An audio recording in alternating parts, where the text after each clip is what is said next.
안녕하세요. 저는 조만간 할머니가 될 여자입니다. 제가 어디다 말 못할 가정사를 가지고 있어 이런 이야기를 어디에다 해야 할까 싶었는데 친구가 가끔 이곳에 올라오는 사연들을 듣는다고 해서 저도 들어보았습니다. 익명이라 그런지 제 이야기를 적는다고 해도 저희 가족이 아니면 전줄 모를 것 같더라고요. 어디에도 해본 적이 없던 지극히 개인적인 이야기라 많이 조심스럽긴 하지만 그래도 익명의 힘을 빌어 여러분들께 한번 풀어보려고 합니다. 자식은 백날 말해봤자 소용없고 또 다른 자식을 낳아봐야 부모 마음을 알아준다고 하더니 그 말처럼 제 배 아파 낳은 자식은 제 마음을 알아주지도 알아줄 생각도 하지 않더라고요. 자식 뒷담화 같아서 이렇게 동네방네 떠들어댈 이야기는 아니지만 그래도 여기 사연을 듣는 분들 중엔 어린 분들도 있을 것 같아 이렇게 용기를 내보려고 해요. 제 이야기를 듣고 그동안 부모님을 어떻게 대했는지 돌아보는 시간을 가졌으면 합니다. 저는 지극히 평범한 집안에 태어나 저처럼 지극히 평범한 집안의 남자와 결혼을 했어요. 저희는 보육원 봉사를 하다가 연인으로 발전한 사이였고 똑같은 꿈을 가지고 있었죠. 돈을 열심히 모아 언젠간 자선 사업을 하며 어려운 사람들을 도와주자는 거창한 꿈이 있었어요. 저희 가족도 시댁 식구도 전부 조그만 가게를 운영하며 기부를 해오신 분들이셨어요. 저희는 과일 가게를, 시댁 식구는 옷가게를 하며 과일과 옷을 매년마다 보육원에 기부했죠. 저와 남편은 매년마다 학용품들을 기부하고 아이들에게 직접 나눠주러 다니곤 했어요. 자주 마주치다 보니 안면도 트고 이야기도 조금 나눠보면서 꿈이 같다는 걸 알고 이런저런 이야기하다가 서로 호감을 느끼게 된 거예요. 남편이 먼저 제게 고백했고 저는 수줍게 고개를 끄덕였던 기억이 나네요. 저희는 평일에 회사를 다니고 데이트는 주말에 봉사를 하면서 했던 것 같아요. 평범한 연인들의 데이트 장소에 가는 것보다 봉사를 하러 다니는 게 더 좋았던 저희였어요. 저희가 주는 학용품을 받고 활짝 웃는 아이들의 모습을 볼 때면 절로 행복해졌죠. 남들이 보기엔 그게 어떻게 데이트냐 싶겠지만 저희가 좋으면 그만이고 데이트라 해서 별게 있나 싶었어요. 저희는 그렇게 2년 정도 봉사 데이트를 즐겼던 것 같아요. 남편이랑 처음 평범한 데이트를 했던 게 남편이 제게 프로포즈했던 날이었던 것 같아요. 뜬금없이 평소랑 다르게 근사한 레스토랑을 예약했다며 예쁘게 하고 나오라고 하는 거예요. 저는 프로포즈 할 거라는 생각도 못하고 무슨 바람이 불어서 저러나 싶었어요. 저도 철이 없었던 게 만나자마자 왜 안 하던 짓 하냐고 남편을 엄청 놀렸던 기억이 나요. 뭐야? 오빠 왜 안 하던 짓 하고 그래? 우리 사귀고 이런 곳 한 번도 안 왔었잖아. 뭐 좋은 일 있었어? 승진한 거야? 근데 여기 진짜 비싸 보인다.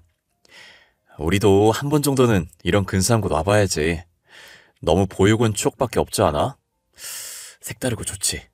오늘 여기 온 거 기억에 잘 남겠지? 그렇긴 하네.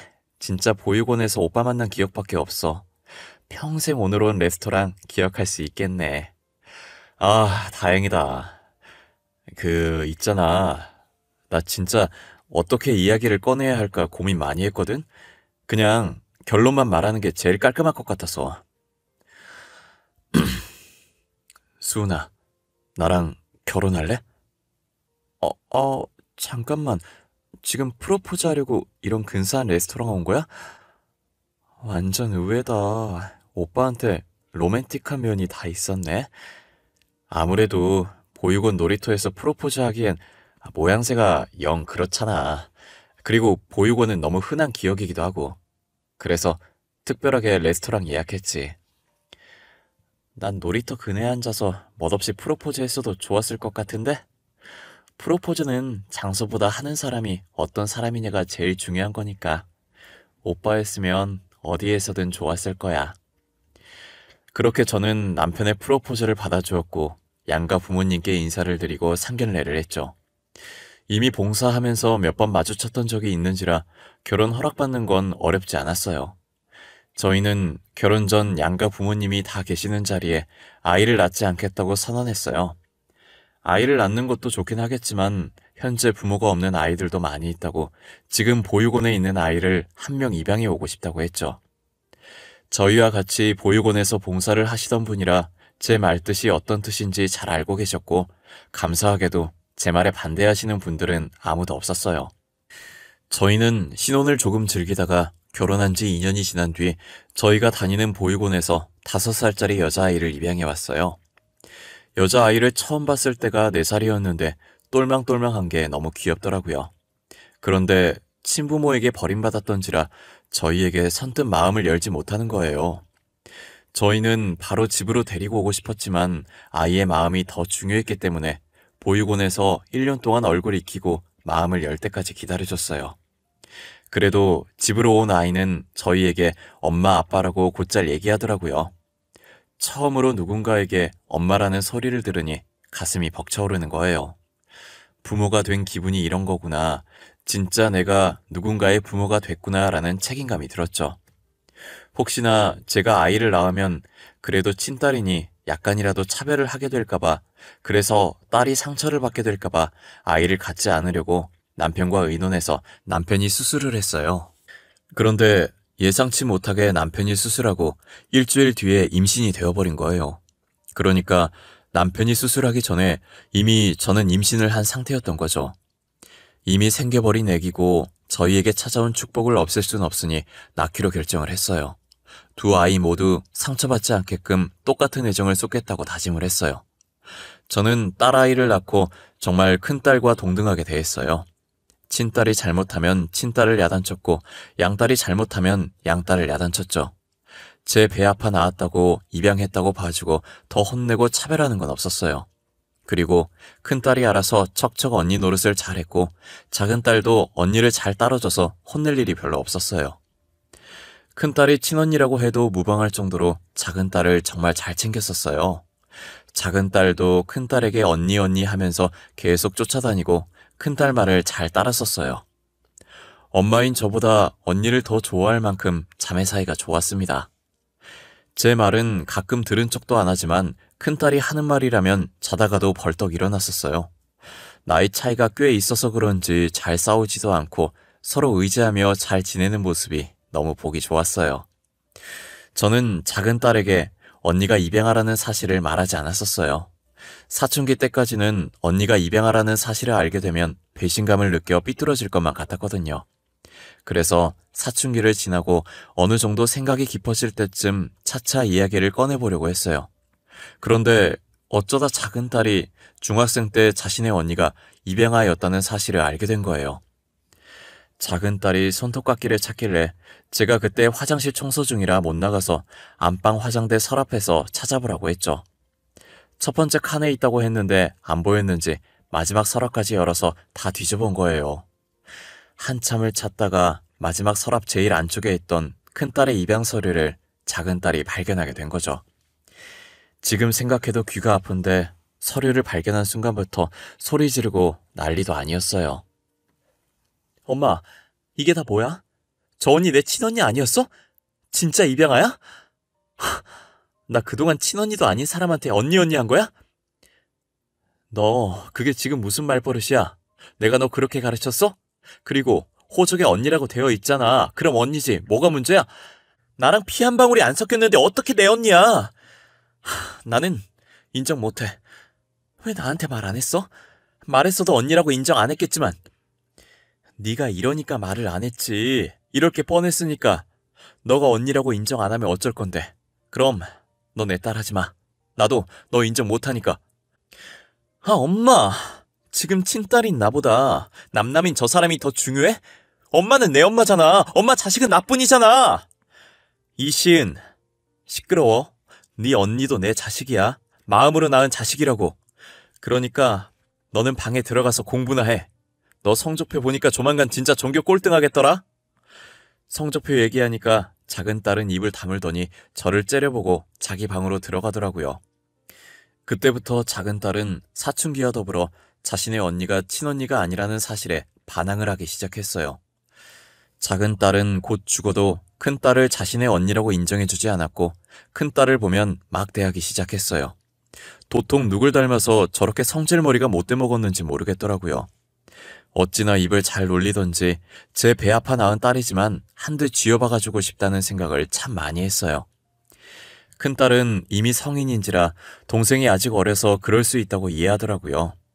작은 딸이 저런 식으로 한바탕 난리를 칠 때마다 큰딸 보기가 너무 미안했어요. 작은 딸은 큰딸이 자기와 살짝 닿으면 전염병 환자 취급을 했죠. 아, 뭐야. 왜 팔스 치는데 더럽게. 저기요. 저 있을 땐 방에서 나오지 말아줄래요? 저희 가족 아니신 분은 가급적으로 마주치고 싶지 않아서요. 너 도대체 왜 그러는 거야? 우리가 너 그렇게 싹수 없는 애로 키운 것 같진 않은데? 언니가 너한테 뭘 그렇게 잘못했는데? 너 원래 언니 좋아했잖아. 그땐 친언니인 줄 알았을 때고 지금이랑 같아? 나는 그냥 저 인간이 싫어. 그동안 친언니도 아니면서 나 속인 거잖아. 이 뻔뻔한 것. 진짜 싫어. 뭐? 너 지금 언니한테 뻔뻔한 것이라고 했어? 이게 보자 하니까 너 자꾸 그런 식으로 말할 거야? 엄마, 그만해. 시은이 아직 사춘기잖아. 그러니까 엄마가 참아, 응? 그냥 내가 방에 들어갈게. 괜히 나왔네, 나 때문에 둘 싸우게 만들고. 미안해. 저런 게 싫다고, 저런 게. 나만 나쁜 사람 만들고 지는 착한 척 하는 거. 제발 솔직해져봐. 너도 내가 이러니까 싫잖아. 안 그래? 큰딸은 작은딸 말에 대답을 안 하고 한숨만 쉬면서 자기 방으로 들어가더라고요. 저도 너무 화가 나는데 풀 곳이 없어서 소파 위에 있던 쿠션을 바닥에 던지고 방으로 들어와 버렸어요. 그랬더니 작은딸도 방으로 들어갔는지 쾅 하고 문 닫는 소리가 들리더라고요. 도대체 작은딸이 왜 저렇게까지 변한 건지 모르겠어요. 안 그래도 엇나가는 작은딸 때문에 머리 아파 죽겠는데 남편까지 사고를 당한 거예요. 남편이 횡단보도를 걷고 있었고 운전자는 심정지가 와서 멈추지 못하고 남편을 덮친 거예요. 불행 중 다행으로 다리를 제외하고는 별다르게 크게 다친 곳이 없었어요. 그런데 한쪽 다리를 너무 심하게 다쳐서 수술을 해도 평생 절뚝거리면서 살아야 한다더라고요. 그래도 남편이 긍정적인 사람이라 한쪽 다리는 멀쩡해서 다행이라고 하는 거예요. 저는 일을 하러 가야 했기 때문에 남편 병간을 못 해줬는데 대학생인 큰딸이 방학이라 저를 대신해서 하루 종일 남편 옆에서 병간호를 해줬어요. 똑같이 방학인 작은딸은 귀찮다며 집 밖을 안 나오려고 하는 거예요. 아버지가 다쳤는데 딸이 이러고 있는 게 말이 되냐고 한 소리 하니 궁시렁궁시렁거리며 병실에 오긴 했는데 와서도 다친 아버지 걱정은 안 하고 휴대폰으로 게임만 하더라고요. 이미 저와 남편은 큰딸을 더 친딸처럼 생각하고 작은딸은 포기한 지 오래였어요. 큰딸은 작은딸한테 그렇게 당하면서도 동생이라고 간이 침대에 자고 있는 작은딸에게 이불을 덮어주고 있더라고요. 그 모습을 보고 있으니 괜히 큰딸에게 미안하면서 측은한 마음이 들었어요. 이럴 줄 알았으면 작은딸을 낳지 말 걸 그랬다는 생각도 많이 했었죠. 세은아, 너는 동생이 안 밉니? 너만 보면 더럽다고 하고 욕을 달고 사는데 화가 안 나? 아직 애잖아. 뭘 알겠어. 사춘기니까 그럴 수도 있지. 자기 딴은 얼마나 충격이겠어. 친언니인 줄 알았는데 엄마 아빠 없는 입양아라고 하면 그 나이에 당연히 충격받지. 넌 누가 뭐라고 해도 내 딸이야. 내가 직접 낳은 건 아니지만 마음으로 낳았어. 친딸이랑 다름없어. 내가 네 동생 대신 사과할게. 그래도 너가 언니라서 참 다행이다. 시은이도 어른 되면 다 이해할 거야. 그러니까 엄마도 애한테 너무 뭐라 그러지 마. 뭐라고 하면 할수록 반항심이 더 생길 테니까. 저도 큰딸 말처럼 지금은 작은딸이 사춘기라 그런 거라고 성인이 되면 괜찮아질 거라고 생각했었어요. 하지만 그 생각들은 저의 착각이었고 작은딸은 성인이 되어서도 큰딸을 못마땅해 했어요. 한번 엇나가 버린 성격은 다시 돌아올 기미가 보이지 않았고 남편에게까지 막말을 하기 시작했어요. 재활치료해도 제대로 못 걷는 거냐며 설마 평생 저렇게 절뚝거리면서 다녀야 하는 거냐고 자기 결혼할 때 창피해서 어쩌냐고 하길래 저도 화를 참지 못하고 작은딸 뺨을 때렸던 것 같아요. 남편은 괜찮다고 했지만 이젠 제가 도저히 참아지지가 않더라고요. 제게 뺨을 맞은 작은딸은 저를 째려보더니 그 뒤로 저와 이야기를 하려고 하지 않았어요. 작은딸과 이야기해봤자 스트레스밖에 안 받으니 저는 오히려 이야기를 안 하는 편이 더 편했어요. 그래서 저는 아예 작은 딸을 투명인간 취급하기 시작했고 밥이며 빨래며 해주지 않았어요. 결국 저와 사이 멀어져 봤자 좋을 것 없으니 자기가 심했었다고 수그리고 들어오더라고요. 계속 작은 딸과 이야기 안 하려고 했는데 남편이 처음이니 넘어가자고 해서 할 수 없이 넘어가 줬어요. 그러다 큰딸이 결혼할 사람이 생겼다고 집으로 데리고 와서 인사시켜드리고 싶다는 거예요. 저는 혹시나 작은 딸이 무슨 소리라도 할까봐 작은 딸 없는 날에 맞춰서 예비 사위를 만났어요. 사위가 얼굴이 선해 보이고 성격도 얼굴만큼이나 순해 보이더라고요. 무엇보다 큰딸을 잘 챙기는 모습이 정말 보기 좋았어요. 그리고 큰딸에게 남편이 다리가 불편하다는 사실을 들었는지 남편이 무언가 필요하다고 하면 본인이 먼저 벌떡 일어나서 가지고 오곤 하더라고요. 큰딸은 자기처럼 이해심 깊은 사람을 잘 만난 것 같다는 생각이 들었어요. 남편과 저는 고민도 없이 결혼 허락을 해줬고 상견례 날짜 잡아오면 말하라고 했죠. 예비 사위 쪽에서도 큰딸을 마음에 들어해서 빠른 날짜로 상견례를 잡았더라고요. 원래 시한폭탄 같은 작은 딸을 데리고 가지 않으려고 했어요. 데리고 갔다가 거기서 무슨 말을 할지 모르는 노릇이었으니까요. 그런데 작은 딸이 평소와 다른 모습으로 자기도 가고 싶다고 하는 거예요. 그래도 호적상 언니 동생인데 동생이 안 가는 게 말이 되냐고 하면서요. 나도 가면 안 돼? 나 그래도 호적상으로 동생이잖아. 가족들끼리 모이는데 동생이 빠지면 어떡해? 어떡하긴 뭘 어떡해. 빠지면 빠지는 거지. 양가 부모님만 있으면 되는 자리야. 너는 꼭 안 와도 돼. 그러니까 얌전히 집에 있어. 나도 따라가고 싶어. 언젠간 나중에 나도 결혼하게 될 텐데 상견례 어떻게 하는 건지 보고 미리 배워놓으면 좋잖아. 그럼 그렇게 해, 엄마. 그렇게 하는 걸로 하자. 시은이도 가고 싶다고 하잖아. 시은이 말대로 나중에 시은이도 겪어야 할 건데 미리 배워두면 실수도 안 할 거고. 저는 미심쩍었지만 큰딸이 데리고 가자고 해서 어쩔 수 없이 작은딸도 같이 상견례 장소에 갔어요. 가는 와중에도 혹시나 작은딸이 사고를 치지 않을까 굉장히 조마조마했어요. 그런데 예상외로 작은딸이 아무 말도 안 하고 음식만 먹으면서 조용히 있는 거예요. 아무 일도 안 일어나려나 보다 싶어서 저도 마음 편하게 예비 사돈과 말을 잘할 수 있었던 것 같아요.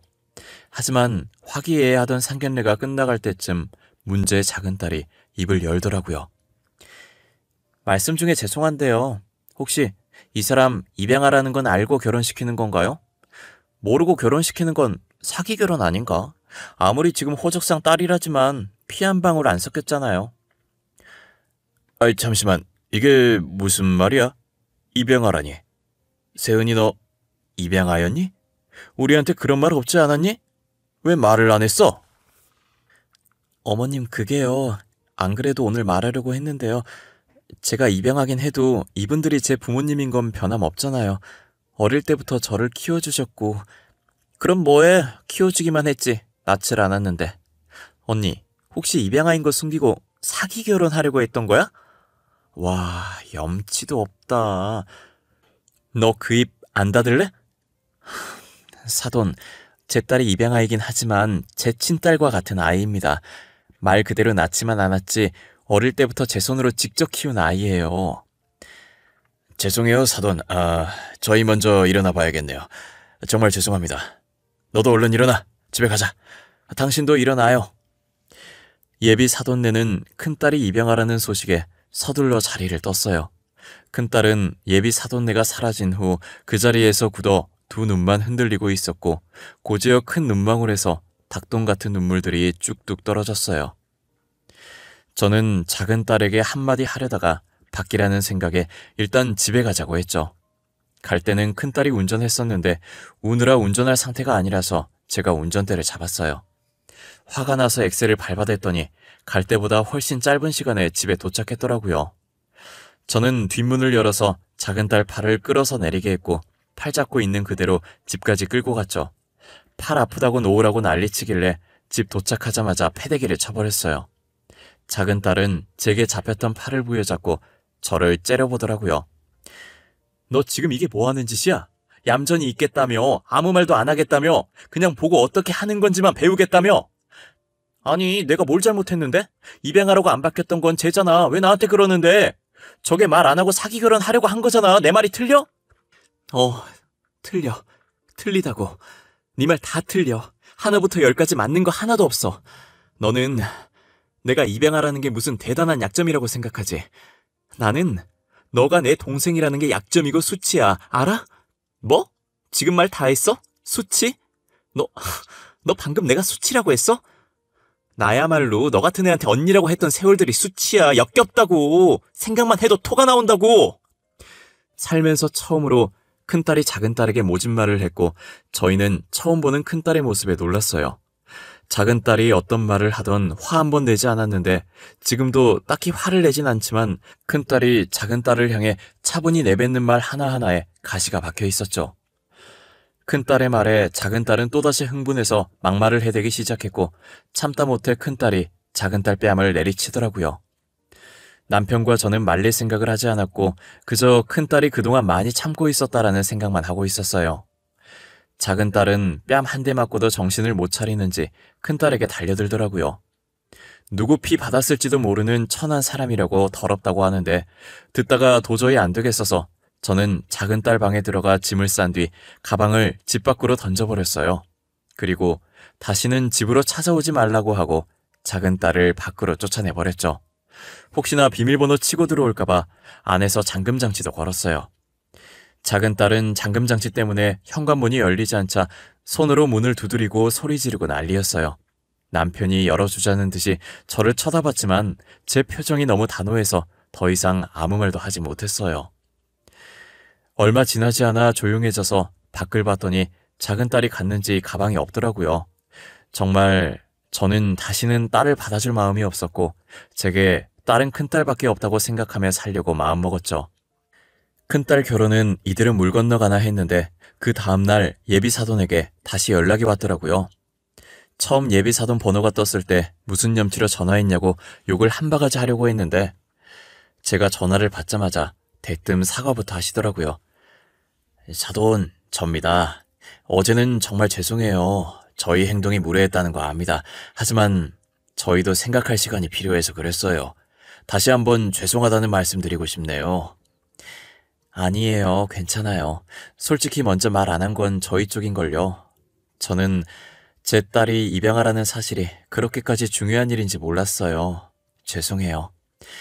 솔직히 입양하라는 사실에 당황했지만 저는 아이를 키울 때 낳아준 사람보다는 키워준 사람의 영향을 많이 받는다고 생각해요. 어제 사돈의 인품을 보니 새아가가 사돈을 많이 닮았더군요. 그런가요? 저희 딸이 입양하는 맞지만 친딸 못지않게 소중하게 키운 아이입니다. 저희 집에 올 때부터 착했던 아이라 절대 다른 사람에게 피해 입힐 아이는 아니에요. 저도 새아가를 몇 번 봐서 잘 압니다. 새아가가 어떤 인품을 지녔는지 저도 잘 아는데 아휴, 어제는 왜 그런 행동을 했는지 모르겠어요. 혹시 괜찮으시다면 저희 아들과 결혼을 시켜도 될까요? 당연하죠. 안 그래도 저희 딸이 사돈 연락을 많이 기다리고 있었어요. 저희 딸 받아주셔서 정말 감사합니다. 아마 시부모님도 친부모처럼 잘 모실 거예요. 다행히 저희 큰딸의 결혼은 예정된 날짜에 착착 진행이 되었어요. 좋은 시부모님과 남편을 만나서 행복하게 잘 살고 있는 것 같더라고요. 큰딸도 사돈들을 친부모처럼 모시고 사돈들도 저희 딸을 친딸처럼 잘 챙기는 것 같았어요. 안사돈이랑은 가끔 통화하는데 딸을 어쩜 그렇게 잘 키웠냐며 칭찬을 하셨었죠. 저는 아무것도 한 것 없다고 알아서 잘 커준 거라고 답했어요. 다른 사람도 아니고 안사돈한테 큰딸 칭찬을 들으니 기분이 너무 좋더라고요. 큰딸도 결혼하고 나서 시댁 눈치 안 보고 저희 집에 자주 놀러 오곤 하는데 항상 딸이 가기 전에 똥 마려운 강아지 마냥 우물쭈물거리는 거예요. 집 나가서 돌아오지 않는 동생의 안부를 궁금해하는 눈치였지만 항상 저렇게 우물쭈물하다가 결국 저희에게 얘기를 꺼내지 않고 한숨만 쉬다가 갔어요. 사실 저희도 작은 딸과 연락이 닿질 않아 어떻게 생활하고 있는지 몰라요. 하는 짓이 너무 괘씸해서 연락해볼 생각도 안 하고 있었긴 하지만요. 그래도 제 배 아파 낳은 자식이니 가끔 살았는지 죽었는지 정도는 궁금하긴 하더라고요. 그렇게 작은 딸의 생사를 모르고 살고 있었는데 3년 후 작은 딸이 다시 저희 집에 찾아온 거예요. 문을 열어주니 작은 딸은 제 얼굴을 보자마자 울면서 저를 껴안더라고요. 현재 자기 간 상태가 많이 안 좋아서 수술밖에 답이 없다고 하면서요. 그렇게 집을 나가고 혼자서 할 수 있는 게 아무것도 없다는 사실을 깨닫고는 그동안 저희에게 했던 행동들에 대해 많이 후회했대요. 친구가 해외로 떠나서 친구가 지냈던 자취방을 빌려 생활했는데 저희한테 돌아갈 용기가 안 나서 매일같이 술로 하루하루를 보냈다고 하더라고요. 원래 술이 안 받는 몸인데 3년을 지내다 보니 결국엔 간에 무리가 갔던 거예요. 미우나 고우나 친딸이라고 간이 안 좋다는 말에 하늘이 무너지는 느낌이었어요. 과거의 행실이 어쨌든 일단 딸부터 살려봐야겠다고 생각해 간 검사를 진행했어요. 남편도 한때 다리 다치고 저 몰래 술을 많이 마셔서 간이 살짝 상해 있었고 저는 간 크기가 다른 사람에 비해 작아서 이식을 할 수 없다고 하더라고요. 간 이식을 할 수 있는 사람이 없어서 발을 동동 굴리고 있는데 큰딸이 연락 온 거예요. 자신이 작은 딸에게 간을 이식해주겠다고 하면서요. 엄마, 왜 나한테 말 안 했어? 시은이 간 안 좋다며. 수술해야 한다던데 내가 시은이한테 간 줄게. 오늘 간 검사 받으러 갈 거야. 너 그거 누구한테 들었어? 됐어, 검사하지 마. 네 간 절대 안 받을 거야. 그동안 시은이가 너한테 어떻게 했는데. 네 간을 받아. 검사 절대 하지 마. 알겠어? 사람이 죽게 생겼는데 옛날 일이 중요해? 과거가 어쨌든 시은이부터 살리고 봐야지. 나 지금 간 검사하러 가요. 결과 나오면 말해줄게. 제가 계속 하지 말라고 할까봐 큰딸은 본인 말만 하고 끊어버리더라고요. 그러다 나중에 문자가 왔는데 적합하다고 수술 진행하겠다고 날짜 잡으라고 하는 거예요. 저는 바로 큰딸한테 전화했는데 큰딸은 제 전화를 받지 않았어요. 그러더니 수술 날짜 잡는 연락 아니면 안 받겠다는 문자가 와 있더라고요. 남편과 저는 안 받으려고 했는데 다른 기증자가 나오지 않아서 어쩔 수 없이 날짜를 잡았어요. 수술은 무사히 잘 끝났고 저희 딸들은 같은 병실에 나란히 누워 있었어요. 작은 딸이 먼저 깼는데 자기 옆에 누워있는 큰딸을 보고 엉엉 울더라고요. 염치 없이 그러면 안 되는 거 누구보다 잘 알지만 자기도 너무 급해서 진짜 살고 싶어서 어쩔 수 없이 언니한테 자기 아픈 거 말했다고 하면서요. 그런데 언니는 그렇게 당해놓고도 망설임 없이 자기가 간 주겠다고 했다고, 그동안 자기는 언니한테 못된 짓만 했는데 어떻게 선뜻 준다고 하냐고 펑펑 울었어요. 저는 작은 딸을 안아주면서 나중에 언니 깨어나면 진심으로 사과하고 용서를 빌려고 했어요. 그리고 늘 동생만 생각하고 걱정했던 언니에게 평생 미안한 마음 가지고 살라고 했죠. 큰딸은 작은 딸이 깨어나고 1시간 정도 지나서 깨어났던 것 같아요. 작은 딸은 큰딸이 눈을 뜸과 동시에 다시 울기 시작했어요. 너무 울어서 제대로 된 발음은 아니었지만 진심을 담아서 큰딸에게 사과를 했죠. 큰딸은 제대로 들리지도 않는 동생의 말이었지만 진심은 전해졌는지 살짝 웃으며 벌써 다 잊었다고, 용서한 지 오래니까 그만 울라며 작은 딸의 눈물을 닦아주었어요. 큰딸은 예전에도 지금도 작은 딸이랑 피 한 방울 안 섞였지만 자신의 친동생이라고, 어떻게 언니가 동생을 미워하냐며 이제라도 반성했으면 된 거라고 작은 딸을 다독였어요. 저희도 그 모습을 보는데 괜시리 눈물이 나서 남편과 저는 아이들 몰래 뒤돌아서 눈물을 훔쳤네요. 퇴원하는 동안 작은 딸이 큰 딸을 얼마나 챙겼는지 몰라요. 자기도 수술받은 환자인데 큰 딸을 끔찍이 챙기더라고요. 지금은 큰 딸과 작은 딸 모두 퇴원하고 건강하게 잘 지내고 있어요. 어릴 때로 돌아가 친자매보다 더 친자매같이 서로 의지하며 생활하고 있죠. 상처 많은 지난날이었지만 다 잊고 이렇게 다시 잘 지낼 수 있어서 너무 좋았어요. 앞으로도 더도 말고 덜도 말고 딱 지금처럼만 내 식구 행복만 가득했으면 좋겠어요. 그러니 저희 가족을 위해서 여러분들이 많이 응원해 주시면 감사할 것 같아요. 저희도 여러분들을 위해 늘 기도하고 응원을 아끼지 않을게요. 그러면 제 사연은 여기서 마치도록 할게요. 이 세상엔 가족만큼 더 소중한 인연은 없는 것 같아요. 그러니 항상 옆에서 지켜주는 가족들을 생각하며 늘 감사한 마음을 가지고 계셨으면 좋겠습니다. 감사합니다.